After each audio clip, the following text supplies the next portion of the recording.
Olá, estou aqui mais uma vez com você. Sou Frei Alfredo, frade inaciano, para trazer a reflexão sobre o Evangelho deste 25º domingo do tempo comum, Mateus, capítulo 20, versículos de 1 a 16a. Não vou ler o Evangelho inteiro, vou lembrar a parábola de Jesus que conta o reino dos céus, como a história do patrão que sai para chamar trabalhadores para a sua vinha e que chama pessoas bem cedinho, quase de madrugada, depois sai de novo para chamar às 9, ao meio-dia, às 3 horas da tarde e ao final da tarde, o que gera uma revolta para aqueles que tinham já sido chamados desde a primeira hora, os trabalhadores da vinha, quando percebem que este patrão, ele paga a todos a mesma quantia, inclusive aqueles que vieram só na última hora antes do período da jornada terminar.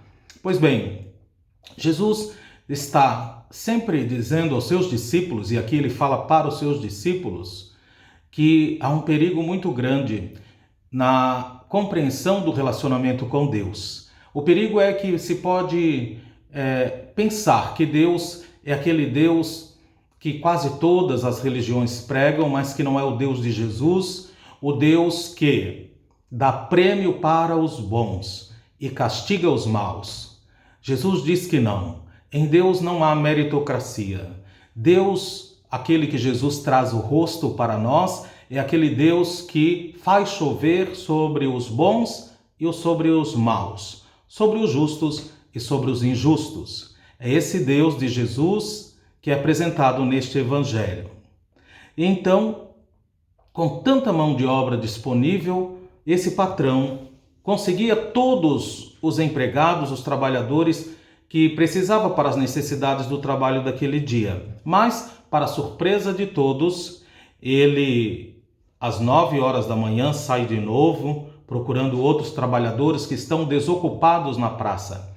Lembro que esses trabalhadores estão desocupados não porque não queriam trabalhar, mas porque não eram contratados, não eram chamados, não eram convidados para o trabalho. Ele sai novamente em busca de mais pessoal depois, não porque precisasse.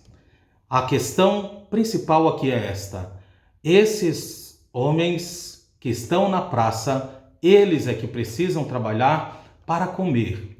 Aqui, não ter como trabalhar uma jornada por dia, nesta questão, nesta cultura e nessa época, é não ter o que comer. E não ter o que comer é sinônimo de morte. Portanto, o foco deste patrão que Jesus apresenta como Deus é a necessidade daquelas pessoas de terem vida. Ele ainda percebe depois que há muitas pessoas desempregadas, desocupadas. Então, ele está preocupado com a necessidade dessas pessoas e se depender desse patrão, a praça vai ficar vazia. Não há meritocracia, não há gente melhor do que outra para Deus, não há gente descartável para Deus, absolutamente ninguém. Mais uma vez, então, promete a remuneração com base no trabalho realizado.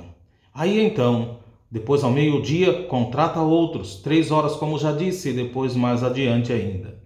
Já há trabalhadores suficientes desde a primeira hora do dia. E o patrão está mais preocupado com o fato de que ainda há muita gente na praça largada, desocupada, sem ser considerada. Então, a preocupação é muito mais as necessidades dessas pessoas do que o próprio interesse do patrão. E é estranho porque é o patrão que vai chamar essas pessoas. Na verdade, quem deveria fazer esse trabalho de cadastramento de novos trabalhadores deveria ser um empregado dele, mas vai ele pessoalmente para indicar para nós a urgência de chamar as pessoas, de olhar para a necessidade dessas pessoas. Quase no pôr do sol de novo, então, lá pelas 5, 6 horas da tarde, o texto nos mostra o patrão de novo em busca de outras pessoas que ninguém havia chamado para trabalhar. Ninguém os chamou e eles estão lá.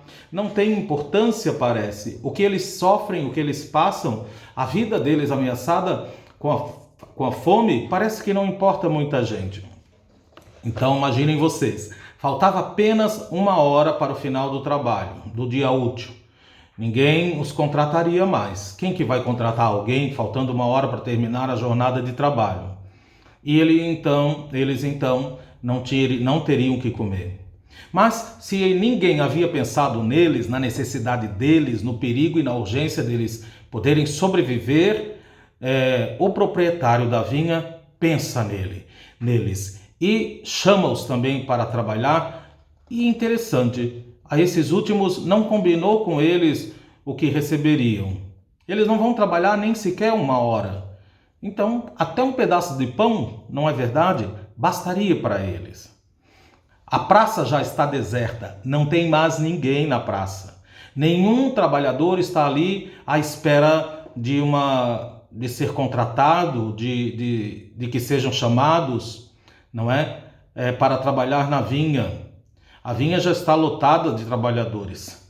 Aqueles, então, que começaram a trabalhar ao amanhecer, quando viram esses últimos chegando, ficaram felizes, porque qual é a lógica do pensamento deles? Bom, lá veio gente às 9, ao meio-dia, às 15 horas, e agora o nosso trabalho vai ser mais suavizado, porque vai ter mais gente para ajudar. A felicidade deles logo se transforma em entusiasmo quando vê essas pessoas chegando, mas depois se transforma também em revolta. Veem aqueles que mal trabalharam receberem um salário, um denário. Um denário é uma moeda de prata de mais ou menos 30 milímetros.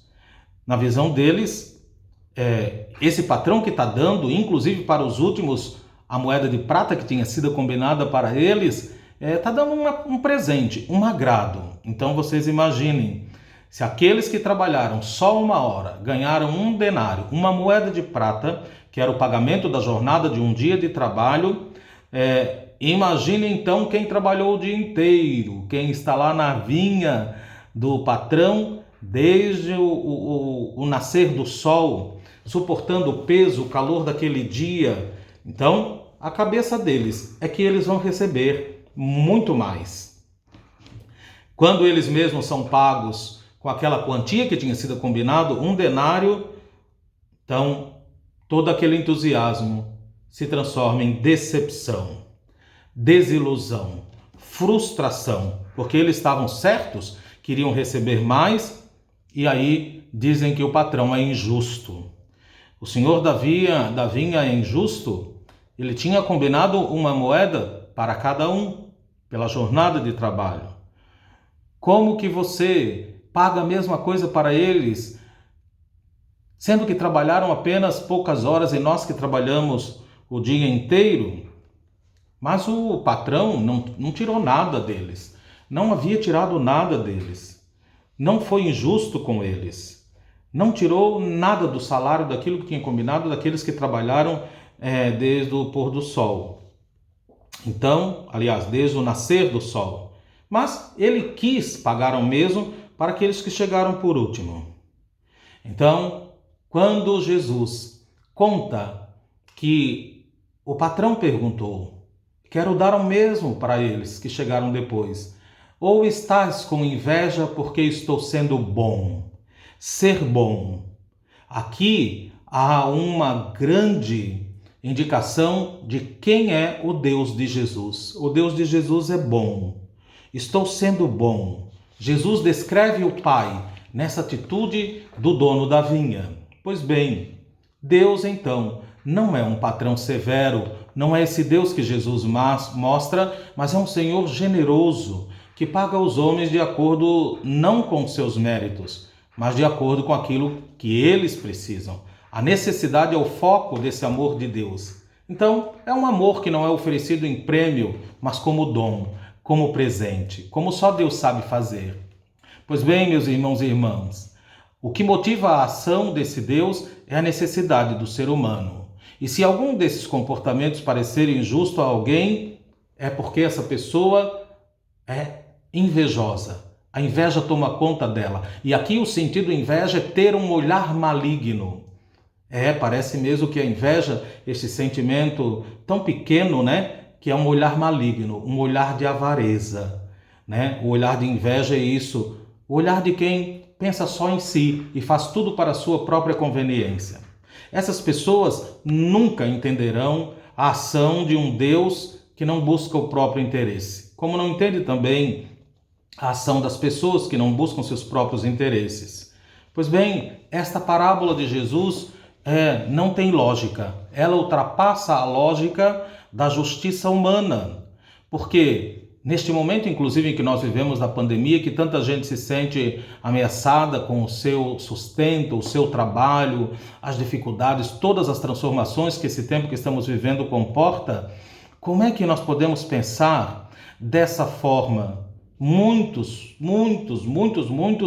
têm uma dificuldade tremenda e encontrar um trabalho agora parece uma utopia, preocupante. E além disso, tem aquelas pessoas também que estão lidando com o risco de perder o seu trabalho.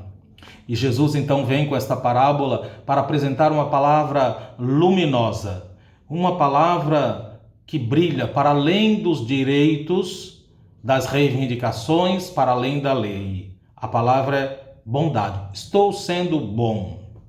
Essa expressão desestabiliza toda a lógica humana, a expressão de Jesus. E a maioria das parábolas de Jesus são ilógicas mesmo, e humanamente pensando. São incompreensíveis aos outros, como diz o próprio Jesus. É porque esse Deus de Jesus nos desconcerta. Lá na primeira leitura de Isaías, também para este domingo, nós vamos ler assim: meus pensamentos não são como os vossos pensamentos, e vossos caminhos não são como os meus caminhos. Estão os meus caminhos tão acima dos vossos caminhos, e os meus pensamentos tão acima dos vossos pensamentos, quanto está o céu acima da terra. Isaías 55, de 6 a 9, na primeira leitura. É natural que nós também, escutando a atitude do patrão contada no Evangelho por Jesus, a gente se sinta solidário com aqueles trabalhadores contratados, os operários da primeira hora, baseados na ideia de que não é justo dar o mesmo pagamento a quem trabalhou muito e a quem trabalhou pouco, ou quase nada no caso dos últimos. Por que não é justo? Aí é que está. Não é justo porque no centro da nossa discussão, no centro da nossa lógica, nós colocamos o dinheiro e a lei. Não. Mas se nós agirmos como Deus e não colocarmos a lei, como no Evangelho do domingo passado, por exemplo, e não colocarmos a lei e nem o dinheiro ou a produtividade como centro, como foco principal, nós entenderemos. E aí colocamos o ser humano no centro. Então, é quando acontece de nós entendermos que não podemos reclamar de quem pretende assegurar a vida para todos, para que todos vivam. Se de fato nós tentamos entrar nesta lógica de Deus, nós vamos nos abrir a uma nova perspectiva de vida. E é maravilhoso entrar na nova perspectiva de vida, porque nesta nova perspectiva nós vamos compreender que nenhum homem, de certa forma, pode ser comparado ao outro. De certa forma, não. Cada um tem o seu próprio chamado, cada um tem a sua própria história, a sua própria hora. Cada um é que calça as suas sandálias e anda por caminhos e tropeça e às vezes cai, sem que ninguém possa substituí-lo, sem que ninguém possa calçar as mesmas sandálias e fazer o mesmo caminho e percorrer a mesma história. Pois é, a medida de Deus é totalmente diferente da nossa. Graças a Deus, que bom. E nós, então, entendemos com o ensinamento de Jesus que sucumbir à inveja já tem em si a sua própria punição. Esse olhar maligno, como o Evangelho traz, lá no livro dos Provérbios já definiu assim a inveja como uma cárie nos ossos. Provérbio 14:30.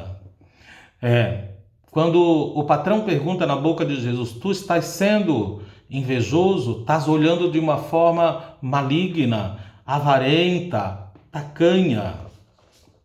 A inveja, portanto, tem uma fonte, uma base, e é a comparação. Não comparar-se a ninguém é o primeiro passo para dominar o sentimento de inveja que pode dominar a todos nós, pode atingir a todos nós. Então, sempre supõe que o outro tenha menos, seja menos, receba menos. Já isso às vezes contenta o invejoso.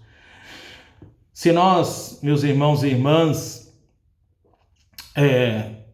percebemos como a inveja faz mal, esse olhar maligno, ela também entenderemos que ela vem acompanhada do arrependimento. Naqueles primeiros trabalhadores tem um arrependimento. Na verdade, eles estão pensando assim: por que eu vim trabalhar desde a primeira hora? Nós suportamos o cansaço, o calor, o peso de um dia inteiro. Aqueles primeiros contratados pensam assim, raciocinam assim. Mas se nós olharmos para o operário da última hora com bondade, como Deus, estou sendo bom, se a gente o ver como amigo, não como um rival, se a gente perceber que a necessidade dele é viver, nós também vamos nos alegrar com o pagamento total do seu salário. É como se Jesus dissesse assim: não gostas, não aceitas que eu seja bom? E a nossa resposta então poderia ser: não, Senhor, quero sim que tu sejas bom, porque o operário da última hora pode ser eu. Às vezes sou eu mesmo, às vezes preguiçoso, às vezes acomodado, às vezes perturbado, às vezes necessitado. Não reclamo, Jesus, que esteja sendo bom, porque muitas vezes não tenho força para suportar também o peso de uma jornada, de um dia inteiro de trabalho e o calor do sol ardente. Neste domingo nós poderíamos então fazer uma prece, mais ou menos assim: ajudai-me, Senhor, a redescobrir que o verdadeiro lucro é viver de Ti, morrer por Ti, e que a alegria e a recompensa de trabalhar na Tua vinha desde amanhã cedinho é impagável. Esta reflexão espero que possa colaborar com a sua oração, a sua reflexão, e peço que você possa compartilhar. Além disso, se puder se inscrever neste canal, ficarei imensamente grato. Imensamente grato, espero que esta palavra possa ajudar você que está assistindo hoje. Muito obrigado. Abençoado final de semana.